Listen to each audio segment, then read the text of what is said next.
મેં ગિરનારનો બાળક છું. મને બહુ બોલતા નથી ભાવતું, પણ મહાદેવ બાપુ છે એમની કૃપાથી અહીંયા ઉપસ્થિત થયા છે. કે જોતામાં નિસ્દિન રહે, જોતામાં નિસ્દિન રહે તોતા में परवीन, और सरिता गज को ले चली और चली सामने मीन. આનો અર્થ એવો થાય કે જે વ્યક્તિ જે વિષયમાં રાત દિવસ રચોપચો રહે તે વ્યક્તિ તે વિષયનો પારંગતમાં પારંગત થઈ જાય. તો હાથી બહુ મોટું પ્રાણી છે, એટલે હાથીને ગરમી લાગે એટલે એ સરિતામાં નાહવા માટે જાય. પણ હાથીને એવું કે ભાઈ હું પૃથ્વીનું પ્રાણી છું, સર્વમાં શ્રેષ્ઠ છું, આવડું મોટું છું, એમ એટલે મેં સરિતાને ખાળી નાખીશ, એમ રોકી દઈશ, એમ નાહવા માટે જાય એટલે. પણ હાથીને એ નોલેજ નથી કે ભાઈ સરિતામાં બહુ હેવી ફોર્સ હોય, એટલે હાથી નાહવા માટે સરિતામાં પડે છે. પણ સરિતાનો ફોર્સ વધારે હોવાના કારણે હાથીને ખેંચી અને દરિયામાં લઈ ગઈ. હાથી છે એ જળની અંદર પારંગત નહોતો, એમ એ પૃથ્વીમાં પારંગત હતો પણ જળમાં પારંગત નહોતો, એમ કાચો હતો. એટલે સરિતા એને ખેંચી અને પછી સમુદ્રમાં લઈ ગઈ. એમ પણ બીજો અર્થ એવું કહે છે કે ચલી સામને મીન. મીન કહેતા માછલી, અને માછલી બહુ નાની એવી હોય. હવે માછલી છે એનો જન્મ જ પાણીમાં થાય, એટલે એને તરવા માટે પારંગત થવું પડે. એટલે માછલીને પારંગત થવા માટે હરરોજ પ્રેક્ટિસ કરવી પડે. પછી માની લો કે ફોર્સ છે એ પૂર્વમાંથી પશ્ચિમમાં જઈ રહ્યો છે, એમ અને માછલી છે એ મિડલ પોઈન્ટમાં આવી અને પછી એને એમ થયું કે મારે ભાઈ પૂર્વમાંથી પશ્ચિમમાં નથી જવું, એમ મારે પશ્ચિમમાંથી પૂર્વમાં જવું છે. એમ તો માછલી માટે એ ફોર્સ જે છે એ માયને નથી રાખતો, એમ કારણ કે એ એટલી પારંગત થઈ ગઈ છે કે એ બંને પ્રવાહમાં ચાલી શકે. એમ અભ્યાસ કરવો, એમ અડદ અભ્યાસ અને વૈરાગ્યથી કોઈ વસ્તુ અસંભવ નથી. એવી જ રીતે અમે ડાયમેન્શન પાસ કરીને આવેલા છીએ. તેને 1 dimension place, 2 dimension time, 3 dimension speed, 4 dimension control, 5 dimension metal, 6 dimension light, 7 dimension ધ્વનિ તરંગ, 8 dimension ether, 9 dimension fusion, random energy, frequency અને વાઇબ્રેશન. આ 14 ડાયમેન્શનની વાત થઈ. ડાયમેન્શનનો અર્થ અમે લોકો એવો સમજવી છીએ પરમાણુઓના સંગઠન વિઘટન. એટલે આ ડાયમેન્શનો પાસ કરવામાં અમારી આંખોમાં ફેમ્ટો સેલ વિકસિત થયેલા છે. તેને ડીસી સેકન્ડ, ડેન્સી second, millisecond, microsecond, picosecond, એપ્સો second, zeptosecond, nanosecond અને ફેમ્ટો સેકન્ડમાં આંખો છે. એને કહેવાય આલ્ફા ટુ ઓમેગા. એટલે કોઈ વસ્તુને દેખે કે વ્યક્તિને દેખે તો એક્સરે મશીનના જેવી આંખો હોય એની. આર પાર જોઈ લે અને બોલે કશું નહીં, એમ ચૂપ થઈ જાય. એમ પણ એમ આ બધો અભ્યાસ કરવાની પાછળ યોગ છે, યોગ.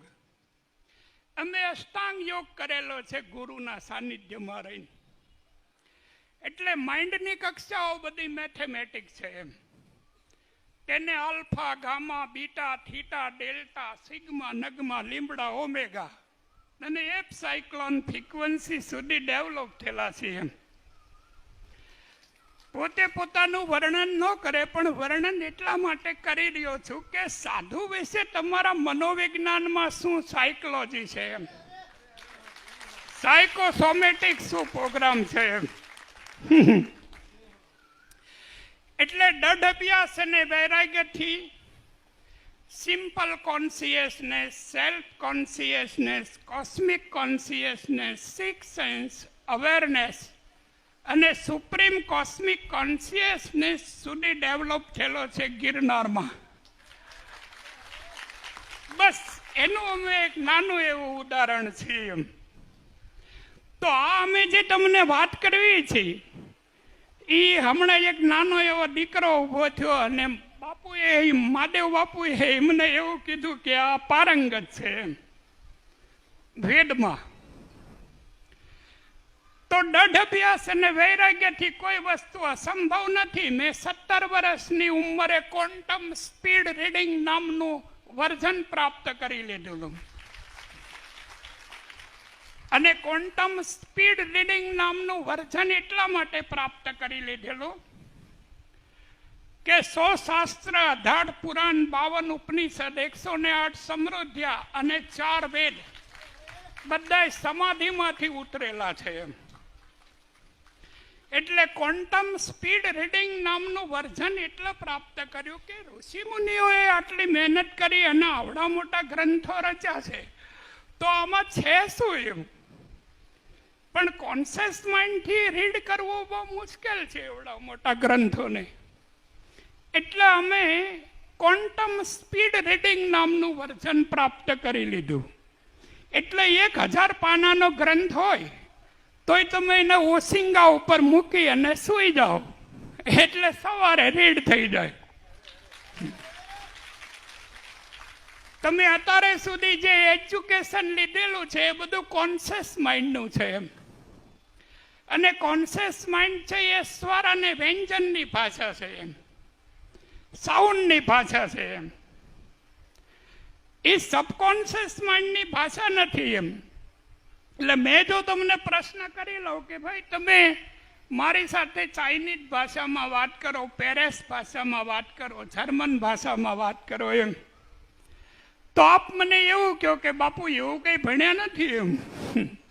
એટલે અમારી પાસે ગામર નથી એમ. ગામર નથી એટલે અમે વાત ના કરી શકવી એમ.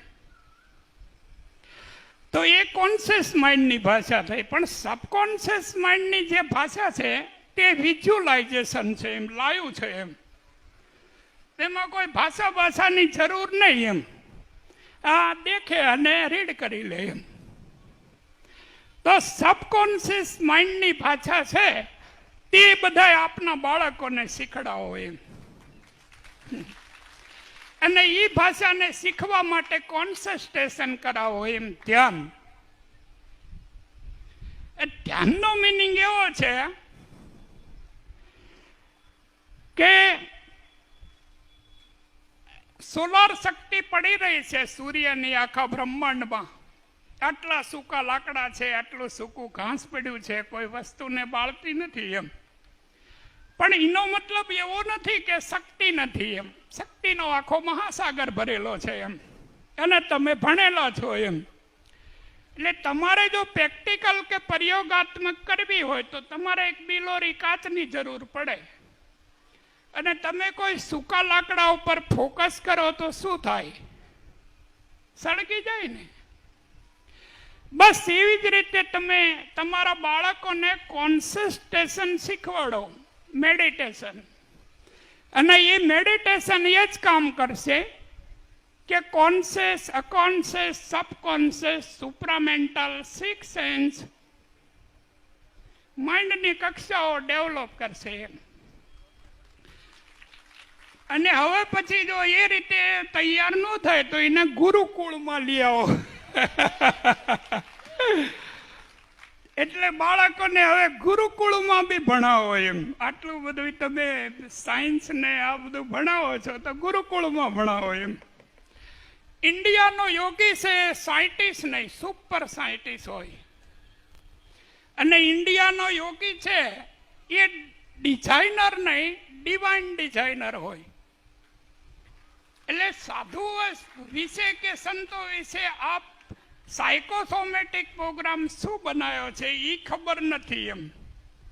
પણ રોયલ ફોર્મમાં આ લોકો આવા જ હોય, અશ્વત્થામા જેવા, કુલગુરુ કૃપાચાર્ય જેવો, હનુમાનજી જેવો, બલિરાજા જેવા જે અમર થઈ ગયેલા છે બધા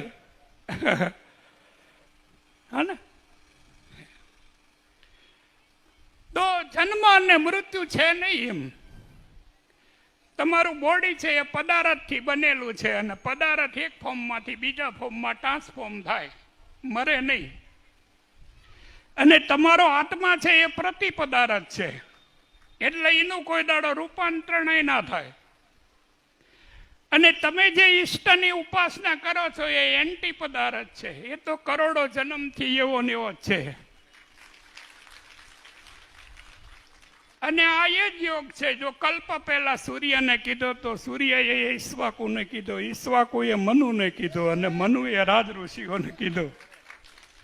અને રાજ ઋષિ મુનિઓએ આજ બી બધાને એનો બોધ આપે છે. એમ અમે બી એમાંથી આવી રહ્યા છો. એમ બોલો શ્રી કૃષ્ણ શરણમ મમ.